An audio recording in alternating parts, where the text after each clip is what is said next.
क्या माँ अपने बच्चे का मर्डर कर सकती है? क्या माँ अपने बच्चे को मार सकती है? जो माँ 9 महीने अपने बच्चे को कोख में लेकर जन्म देती है, क्या वही माँ अपने बच्चे को मार सकती है? माँ के अंदर ऐसी ममता होती है, अगर बच्चा तकलीफ़ में है ना तो वो पूरी रात सोती नहीं। पर ये जो आप स्टोरी सुनोगे ना, हिल जाओगे।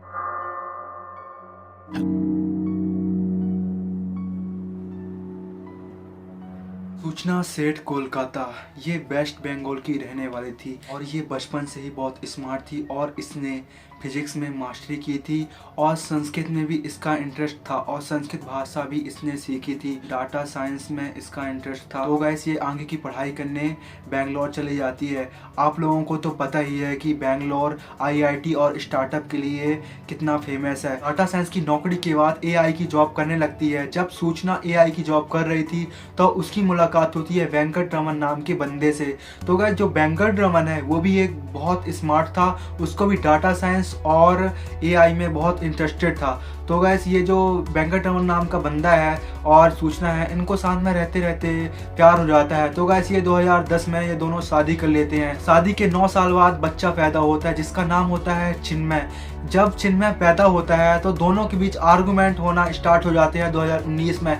2 साल तक 2019, 20, 21 दोनों के बीच आर्गुमेंट बहुत ही लड़ाई होती है। जब कि अपने देश में लॉकडाउन लगा था और सब कोई अपने अपने घर में थे, जब दोनों की बहुत ही आर्गुमेंट होना स्टार्ट हो जाते हैं तो सूचना सेठ वेंकट रमन को छोड़ के चली जाती है और अपना बच्चा साथ में ले जाती है। तो गाइस वेंकट रमन जो है अपने बच्चे के साथ रहना चाहता था, तो वो कोर्ट में कि अपील करता है। तो वेंकट रमन जो होता है बोलता है कि मेरे को कि बच्चे से मिलने दो, भले ही सूचना के पास बच्चा रहे। तो गाइस वेंकट रमन की जो अपील होती है कोर्ट स्वीकार करता है और कोर्ट बोलता है कि वेंकट रमन को हर रविवार अपने बच्चे से मिलने दिया जाए। तो गाइस जो सूचना सेठ होती है इस फैसले से नाखुश थी और उसको ये पसंद नहीं था कि वेंकट रमन अपने बच्चे से मिले। जब फर्स्ट संडे को मिलने गया तो सूचना सेठ बोल देती है कि उसका चिन्मय जो है वो घर पे नहीं है, यहाँ गया है, रिलेटिव में गया है। और ऐसे ऐसे बहाने बनाते बनाते 4 हफ्ते बीत जाते हैं। वेंकट रमन को समझ में आ गया था कि सूचना जो है अपने बच्चे से मिलने देना नहीं चाहती। सूचना सेठ बिना बताए अपने बच्चों को साथ में लेकर गोवा निकल जाती है। सूचना सेठ जब फ्लाइट में होती है तो वेंकट रमन का कॉल आता है, मैं अपने बच्चे से नहीं मिल पाऊंगा, मेरे को यहाँ जाना है। सूचना सेठ को समझ में आ गया था कि वेंकट जो है उससे मिलके रहेगा और सूचना सेठ को पसंद नहीं था कि वेंकट उससे मिले, इसीलिए वो गोवा रवाना हो गई थी फ्लाइट लेके। तुरंत कैब को फ़ोन लगाती है, कॉल करती है कि मेरे को अभी जस्ट अभी मेरे को कैब से बेंगलोर जाना है। तो जो कैब वाला वो होता है, मालिक होता है कि आप फ्लाइट से चले जाओ, लेकिन सूचना सेठ बोलती है मेरे को फ्लाइट से नहीं, मेरे को कैब से ही जाना है, चाहे जितना टाइम लगे, बस जितना पैसा लेना हो। तो जो कैब ड्राइवर होता है कि रॉय डिसूजा नाम का, तो वो बोलता है कि जो ड्राइवर होता है कि 15,000 लगेंगे। फिर वो बोलता है कि बहुत लंबा सफ़र था तो उसने 15,000 के दुगने लेता है 30,000 रुपये। तो सूचना सेठ बोलती है ठीक है। और कैब ड्राइवर रॉय डिसूजा बोलता है कि इतने लंबा सफ़र है तो मैं अकेले नहीं जाऊंगा और एक ड्राइवर साथ में रहेगा। तो सूचना सेठ जो होती है मान जाती है 2 ड्राइवर साथ जाने के लिए। तो गाइस जब कैब ड्राइवर रॉय डिसूजा जाता है सूचना मैम को पिकअप करने, सूचना सेठ को पिकअप करने, तो जब उसका बैग रख रहा होता है डिक्की में, गाड़ी की डिक्की में, तो बोलता है इसमें क्या है मैम इतना भारी? तो वो बोलती हैं कि गोवा में ज़्यादा शॉपिंग हो गई है और इसमें बहुत सारे सामान हैं, कपड़े हैं, तो वही होगा। तो रॉय डिसूजा इतना दिमाग नहीं लगाता, बोलता है ओके ठीक है। जहाँ पे सूचना सेठ रह रही थी गोवा पे, उस रूम की साफ सफाई के लिए कर्मचारी जाते हैं तो उनको खून दिखता है। तो गैस जो कर्मचारी होते हैं होटल स्टाफ को बोलते हैं कि यहाँ पे खून है। तो होटल स्टाफ पुलिस को फ़ोन लगाते हैं। जब पुलिस आती है छानबीन करती है यहाँ पे कौन रहता था, कैसे कौन कौन रहता था, तब कैमरा चेक करवाते हैं तो पता चलता है कि यहाँ पे 2 लोग रहते थे, सूचना सेठ और उसका बच्चा। जब ये सब पता करने के बाद जब पता करते हैं कि सूचना सेठ कहाँ गई और पुलिस वालों को पता चलता है कि सूचना सेठ बेंगलुरु के लिए रवाना हो गई है, तो गैस वो जो कैब ड्राइवर होता है उसका नंबर कहीं ना कहीं से निकाल लेते हैं पुलिस वाले। तो रॉय डिसूजा को फ़ोन लगाते हैं और पूछते हैं कि तुम्हारे साथ सूचना सेठ है? तो कैब ड्राइवर बोलता है हाँ है।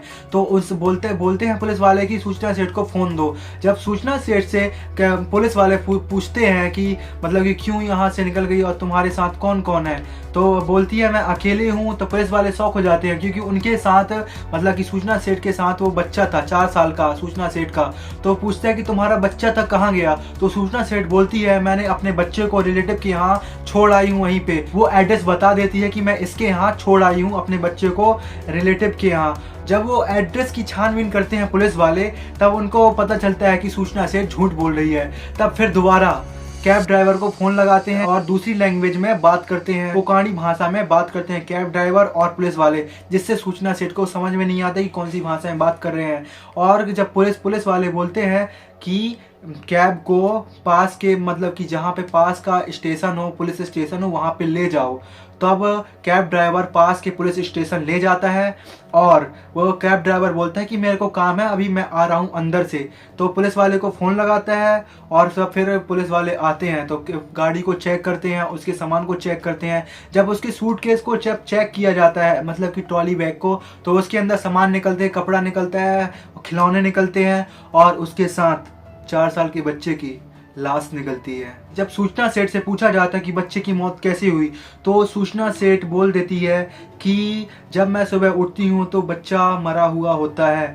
तब पुलिस को विश्वास नहीं होता क्योंकि सूचना सेठ ने पास्ट में बहुत सारे झूठ बोल चुकी थी कि ये है वो है, तो उन पुलिस वालों को बिल्कुल भरोसा नहीं हुआ। तब वो चेक करते हैं और अच्छे से पूछते हैं तब, और वो बोलते हैं कि वो खून किसका था, वो बोलती हैं कि उसके पीरियड्स आए हुए थे। और जब चेकअप करवाते हैं पुलिस वाले कि ये खून किसका है, तो पता चलता है कि ये जो खून है सूचना सेठ का ही है। और जब पोस्टमार्टम होता है बच्चे का, तो पता चलता है कि बच्चे की मौत गला घोटने से हुई है, या फिर गला घोटने से हुई है तो गले पर तो कोई निशान नहीं होता, या फिर तकिए दबा के हुई है। और जब पुलिस वाले पूछताछ करते हैं सूचना सेठ से कि क्यों मारा अपने बच्चे को, तो सूचना सेठ बोलती है कि मैं अपने बच्चे को वेंकट रमन से मिलने देना नहीं चाहती थी, इसलिए अपने बच्चे को मारा इसीलिए।